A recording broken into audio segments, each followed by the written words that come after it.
Là, ils nous doivent une bien meilleure performance que ce qu'ils ont fait durant les 2 derniers matchs. Moi, perso, j'ai pas trop aimé ce que j'ai vu du Paris Saint-Germain sur le match face à Girona. Victoire dans la douleur, grosse possession de balle, déchets offensifs incroyables. Ensuite, je me dis, bah, écoute, c'est le week-end, là, ils vont se reprendre. Deuxième match de la semaine face à Reims.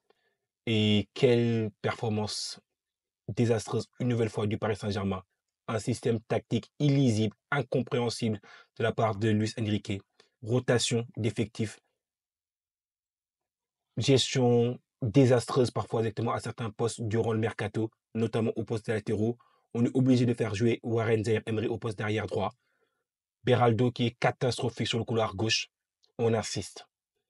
En tout cas, moi, j'ai envie de voir quelque chose de bien mieux durant ce match qui arrive exactement avant la Ligue des Champions face à Arsenal parce que durant la semaine prochaine débute exactement notre deuxième match contre Arsenal ici à Londres.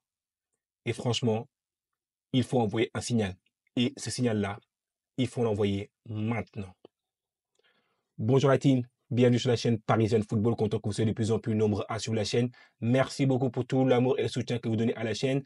J'aimerais dans un premier temps commencer à remercier les personnes qui prendront le temps de mettre un petit pouce bleu et à liker exactement le contenu.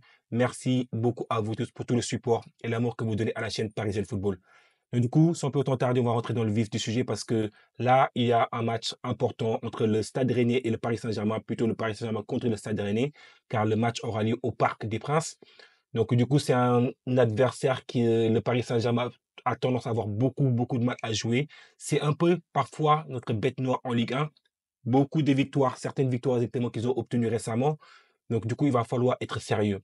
On ne peut pas exactement les regarder de haut parce que ce championnat-là, il va être intense, il va être difficile à remporter. L'Olympique de Marseille, ils sont très forts. L'AS Monaco, ils sont très forts. Et je pense que le facteur X, le facteur X qui pourrait faire perdre exactement le championnat au Paris Saint-Germain, il est actuellement assis sur le banc du Paris Saint-Germain. C'est rien d'autre que Luis Enrique. Espérons qu'il fera les bons choix. Espérons qu'il sera inspiré. Donc, du coup, sans plus autant tarder, on va regarder un peu l'analyse de cette équipe du Stade Rennais parce qu'il y a eu beaucoup de changements dans cet effectif du Stade Rennais. Parfois, j'ai tendance à dire qu'il y a eu même eu trop de changements. Je vous ai reporté exactement le mercato par les BD Shorts que j'ai fait sur le live mercato. Je le fais chaque année dorénavant. C'est une habitude que je vais prendre. En tout cas, on va regarder les mouvements et sans plus autant tarder, on va pencher par là la team. Alors, comme vous voyez, le Stade Rennais, c'est un effectif quand même qui est très expérimenté en Ligue 1. C'est 31 années qui sont passées exactement en Ligue 1, ce qui montre exactement la régularité du club et également la constance de ce club-là. En tout cas, bravo au Stade Rennais, bravo aux supporters rennais pour avoir un club qui soit toujours dans la durée, présent exactement dans la Ligue 1 française. Quand on regarde un peu la position du club actuellement, ils sont classés huitième dans le championnat de France. Et c'est quand même 3 coupes de France. Donc, du coup, on se rappelle qu'il y a, pendant certaines années, on parlait du Stade Rennais comme étant un peu le bon perdant, parce qu'à chaque fois, exactement, ils n'arrivaient jamais à remporter des titres. Donc, du coup, quand même, ils ont remporté 3 coupes de France, dont une qui n'était pas enfin, il n'y a pas très longtemps. Quand on regarde un peu la taille de l'effectif, c'est un effectif qui est composé essentiellement de 26 joueurs au total, avec une moyenne d'âge qui est de 24 ans et demi. Donc, du coup, c'est une moyenne d'âge qui est similaire exactement à ce que nous avons du côté du Paris Saint-Germain. Donc, du coup, c'est un effectif qui est jeune avec également beaucoup d'expérimentation, enfin, beaucoup de joueurs qui vont se développer en matière de carrière, en matière d'expérience. Donc, du coup, il leur faut également du temps. Après, quand on regarde un peu l'effectif en termes de composition, donc, du coup, il y a 17 joueurs qui sont des joueurs étrangers, ce qui représente environ 65,4% de l'effectif total. Donc, c'est un effectif qui est composé essentiellement de joueurs étrangers, d'accord? Ce qui est aussi important à garder en mémoire. Après aussi, en termes de joueurs qui sont des joueurs internationaux, ils ont environ 10 joueurs internationaux et le stade, bah, écoute, c'est le Roison Park, mais là, exactement, ils évolueront pas dans leur stade, ils vont évoluer le match aura lieu au Parc des Princes et en termes de dépenses sur le marché des transferts, le Stade Rennais a beaucoup plus vendu de joueurs qu'ils ont acheté de joueurs. Vous vous rendez compte? C'est un club qui a désinvesti sur le marché des transferts sur ce mercato-là.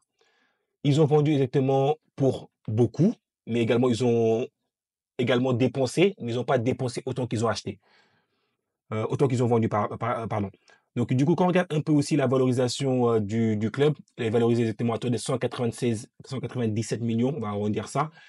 Donc, en termes d'effectifs, donc du coup, l'entraîneur, vous le connaissez tous. Donc du coup, cela, c'est Julien Stéphan qui était, dans le club précédemment, notamment durant la phase où est-ce que le club a eu beaucoup de succès en matière de manière de jouer, pas de trophées, enfin, ils ont remporté quand même la Coupe de France, mais le club également a développé un jeu qui était très, très attrayant. Après, il est parti du côté, après il est parti et puis après il a rejoint à un moment donné exactement, Strasbourg, puis après maintenant il est encore revenu côté du Stade Rennais. Il est nommé à la tête exactement du Stade Rennais en novembre 2023. Donc, du coup, son contrat exactement expire en 2026. Donc, du coup, il lui reste encore 2 années de contrat. Donc, du coup, il y a également eu un changement au niveau du directeur sportif. Donc, du coup, il y a eu beaucoup, beaucoup de changements au sein de cette équipe du Stade Rennais, notamment en matière de joueurs. Comme je vous avais indiqué ça initialement, ils ont dépensé, enfin, ils ont reçu des revenus sur le marché des transferts à hauteur de 135 millions d'euros. C'est immense. Ça montre exactement tout le talent, toute la ressource dont dispose exactement cette équipe du Stade Rennais. Il faut garder également à l'esprit que c'est l'un des meilleurs centres de formation qui existent en France. Donc, du coup, en matière également de dépenses, eux, par contre, ils ont dépensé 78 millions pour quelqu'un qui a reçu exactement 135 millions. Donc, du coup, c'est-à-dire qu'ils n'ont pas énormément dépensé comparé à ce qu'ils ont reçu en matière de revenus de transfert. Ce qui représente en fait une balance positive pour le club de 57 millions.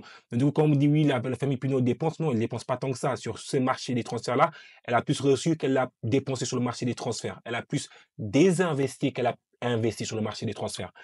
En matière de mouvement de joueurs, donc du coup, je ne vais pas tous les citer parce qu'il y a tellement de mouvements que je vais citer peut-être les plus importants. Il y a eu exactement comme arrivé Albert Grandbach qui est arrivé exactement pour 15 millions d'euros. Donc du coup, le joueur exactement, il arrive du FK Bodo. Donc du coup, après, on a également Michael Faye qui est arrivé exactement du côté en provenance de Barcelone pour 10 millions. Glenn Camara qui arrive en provenance des Leeds pour 10 millions. Après, on a également Carlos Andrés Gomez qui arrive pour 10 millions en provenance de Real Salt Lake. Donc, du coup, c'est un club qui est basé, il me semble, aux États-Unis. Après, il y a Jota exactement qui arrive exactement pour 8 millions d'euros. Donc, du coup, il faut savoir que Jota, il arrive du côté en provenance de Al Ittihad. Il n'a pas forcément performé du côté de Al Ittihad. Donc, du coup, en plus, Al Ittihad a investi quand même une somme importante pour le faire venir. Donc, du coup, là, maintenant, il essaie de se relancer du fait que sa carrière, enfin, la carrière qu'il a, maintenant, exactement, ça a un peu pris un coup d'aile, enfin, un coup de plomb. Donc, du coup, là, maintenant, il faut voir un peu comment est-ce qu'il va se relancer. En plus, on sait qu'il ne sera pas forcément présent sur le match là, parce que d'après les rapports initiaux, il est actuellement blessé. Quand on regarde un peu les départs, donc du coup, il y a eu Désiré Doué quand même qui est arrivé du côté du Paris Saint-Germain. Il est acheté exactement par le Paris Saint-Germain à hauteur de 50 millions d'euros, sans pour autant inclure exactement les bonus qui s'élèveraient autour de 10 millions d'euros, donc du coup, ce qui ferait un transfert de 60 millions d'euros. Après, Enzo Lefebvre qui est parti du côté de l'AS Rome pour 23 millions. Martin Terrier qui est arrivé, enfin, qui est parti du côté de Leverkusen pour 20 millions. Arthur Théat qui est parti, le défenseur central qui est parti enfin, en prêt du côté de l'Eintracht Francfort, ainsi que Benjamin Brujo qui est parti, lui, pour 10 millions d'euros du côté de Al Duel. Donc, du coup, quand on regarde un peu l'effectif ainsi que les joueurs qui sont capables de marquer dans cet effectif-là, vous savez que c'est quelque chose que j'aime beaucoup faire très, très souvent pour voir un peu qui est capable de marquer. Est-ce qu'il y a une diversité ou est-ce que c'est un joueur unique qui monopolise un peu toutes les actions, tous les buts, toutes les passes décisives? Quand on regarde un peu cet effectif-là, il y a beaucoup de joueurs différents qui sont capables de marquer, notamment Ludovic Blas qui a marqué déjà 2 buts, Arnaud Kalimuendo qui a marqué 2 buts également. Ce sont les meilleurs buteurs de l'équipe actuellement. Albert Grandbeck est arrivé qui a marqué également un but, c'est le milieu central. Amine Gouiri qui a marqué également l'attaquant, un but, ainsi que Benjamin Brujo qui avait marqué du coup, un but, mais on a vu que Benjamin Brujo il a quitté maintenant l'effectif. Donc du coup après, en termes de joueurs qui sont capables de faire des passes décisives, donc du coup on a Ludovic Blas, évidemment, 2 buts, 2 passes décisives, ça montre un peu l'impact qu'il a dorénavant dans cet effectif-là. Il est parti exactement de Nantes pour avoir plus de visibilité, être dans un meilleur collectif. Donc, du coup, Ludovic Blas, avec cette équipe exactement du Stade Rennais, la saison dernière, ça a été difficile, mais cette saison, il semble être dans beaucoup plus dynamique et beaucoup meilleur que ce qu'il a été avant. Baptiste Santamaria qui a marqué, enfin, qui a délivré 2 passes décisives. Albert Conbeck qui a également délivré une passe décisive. Amin Guri, une passe décisive, ainsi que Lorenz Attignon qui a également délivré une passe décisive. Donc, du coup, c'est intéressant de regarder que cette équipe exactement de Rennes, elle a quand même beaucoup de joueurs qui sont capables de marquer dans cet effectif-là, mais également beaucoup de joueurs qui sont capables également de faire des passes décisives. Donc, du coup, il faudra faire attention un peu partout sur le terrain parce que le danger peut venir un peu de partout sur le terrain pour cette équipe-là. Après, quand on regarde un peu aussi d'autres statistiques que j'aimerais également voir, c'est les confrontations directes entre les deux équipes. Quand on regarde un peu les confrontations entre le Paris Saint-Germain et le Stade Rennais, donc du coup, c'est 53% exactement de victoires pour le Paris Saint-Germain contre 26% exactement pour le Stade Rennais. C'est un peu notre bête noire en Ligue 1. Même si vous avez l'impression que le pourcentage de victoires est très faible, 26%, c'est quand même 26%.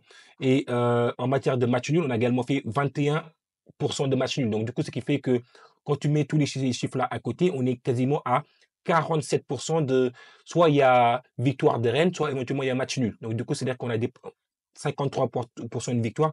Ça montre que c'est moitié-moitié ces matchs-là. Donc du coup, ça se joue un peu à rien. Donc du coup, il faudra faire très très attention à ça.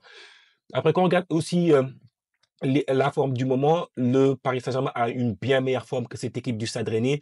Le Paris Saint-Germain exactement reste sur 4 victoires et une, un match nul. Donc du coup, alors que cette équipe exactement du Stade Rennais, c'est 2 victoires, 2 nuls et un match nul actuellement. Donc du coup, c'est une équipe qui est son cycle, c'est un peu genre les montagnes russes. Donc, du coup, on ne sait pas quoi s'attendre avec cette équipe du Stade Rennais. Et quand on regarde un peu à l'extérieur, ce qu'elle fait, c'est-à-dire qu'à l'extérieur, elle perd très, très souvent. Et là, nous, on sait qu'à domicile, on est quand même très, très fort à domicile avec 3 victoires d'affilée. Donc, du coup, sachant que c'est nous, on reçoit. Donc, du coup, je pense que euh, si on joue sérieusement, s'il y a une bonne composition d'équipe, parce qu'il y a beaucoup de si avec Luis Enrique. Je vais apprendre à parler avec des si parce que moi, ce que je vois parfois exactement de Luis Enrique, c'est flippant parfois en termes de composition d'équipe. On ne comprend rien à ces compositions d'équipe. Donc, du coup, je pense que quand on regarde un peu les différentes équipes qu'a joué cette équipe rennaise, elle a joué contre Lens, ils ont fait match nul. Ils ont gagné face à Montpellier, mais tout le monde est en train de taper Montpellier actuellement. 3-0 victoire de Rennes. Après, il y a 2 défaites du Stade Rennais face à Reims sur le score de 2 buts à 1 à l'extérieur. Également à l'extérieur encore face à Strasbourg, ils ont perdu sur le score de 3 buts à 1. Ils ont gagné face à l'Olympique Lyonnais. Donc du coup, vous voyez qu'il y a 2 victoires, 2 défaites, un match nul. Alors que nous, le Paris Saint-Germain, c'est 4 victoires et un match nul. Donc du coup, c'est Montpellier, on gagne 6-0. Lille, on les bat 3-1. Brest, on les bat 3-1. Girona, on les bat 1-0, ainsi que Reims, dernier match, parce qu'on a fait exactement un match nul. Donc, du coup, moi, perso, je m'attends à un match qui va être quand même disputé parce que cette équipe du Stade Rennais, on a vu qu'on a beaucoup de mal face à cette équipe exactement du Stade Rennais. Donc, du coup, moi, je m'attends à un match exactement disputé, notamment avec une victoire peut-être du Paris Saint-Germain si Luis Enrique exactement nous fait pas exactement des compositions un peu bizarres. Moi, je serais pour plutôt partir avec des joueurs qui commencent en tant que titulaires, les remplacer au cours du match, plutôt que de partir exactement dans le chemin inverse où est-ce qu'on sait que le Stade Rennais, c'est quand même une bonne équipe. Après, quand on regarde un peu les joueurs qui ont peut-être le plus de chances de jouer ce match-là, on va garder un peu les formes du moment. Désiré Doué, actuellement, il est blessé et incertain pour le match. Gianluigi Donnarumma, il est blessé et il devrait revenir exactement au mois d'octobre. Gonzalo Ramos, il est blessé, il devrait revenir exactement au mois de novembre. Lucas Hernandez, il devrait revenir début janvier. Après, Marco Asensio, il devrait revenir exactement dans quelques semaines. Donc, du coup, il a une blessure musculaire. Prenel Kipembe, il a une blessure exactement. Il devrait revenir exactement début octobre ou octobre en général. Vitinha, il est incertain également pour ce match-là. Il y a beaucoup d'incertitudes, il y a beaucoup de blessures du côté du Paris Saint-Germain. Donc, du coup, peut-être qu'il y a également l'enchaînement de matchs qui commence un peu à se faire sentir pour les joueurs. En plus de ça, il va falloir enchaîner parce qu'il y a beaucoup de matchs en Ligue des Champions. Quand on regarde un peu cette équipe du Stade Rennais, donc du coup, actuellement, c'est Andrés Gomes qui est blessé. Il est incertain exactement pour le match. Jota également, il a une blessure musculaire, donc du coup, il devrait être absent pour ce match-là en principe.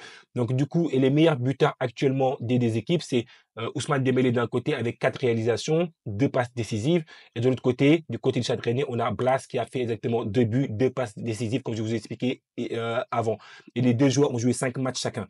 Donc du coup, moi, sur ce match-là, je verrais bien exactement si le Paris Saint-Germain est sérieux, s'il y a une équipe, l'équipe titulaire avec la bonne composition d'équipe, je vois exactement une victoire du Paris Saint-Germain. Autrement, si exactement Luis Enrique nous sort exactement des dingueries comme Beraldo exactement dans l'axe avec un Skriniar, franchement, je pense que ça va être très très compliqué. Et cette équipe du Stade Rennais, ça va très très très vite.